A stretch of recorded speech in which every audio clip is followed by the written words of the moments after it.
Mira!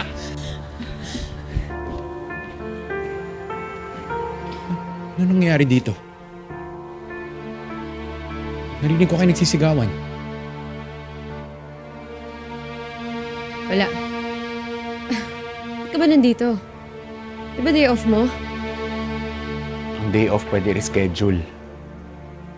Peligro hindi.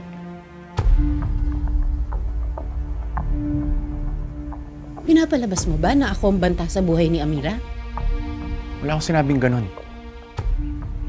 Sa trabaho ko, hindi pwedeng ibigay ang tiwala ng basta-basta. Kailangan alisto ako. Kasi maraming ahas at manduloko na kahit saan nakakapagtago. Kailangan kong protektahan si Amira laban sa kanila.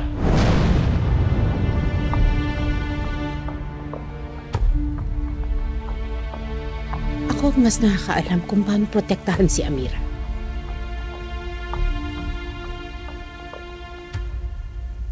Baka nakakalimutan mo. Ako ang nagligtas sa kanya kay Santi.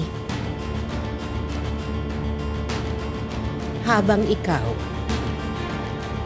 sinukuan mo ng paghahanap sa kanya nung nawawala siya.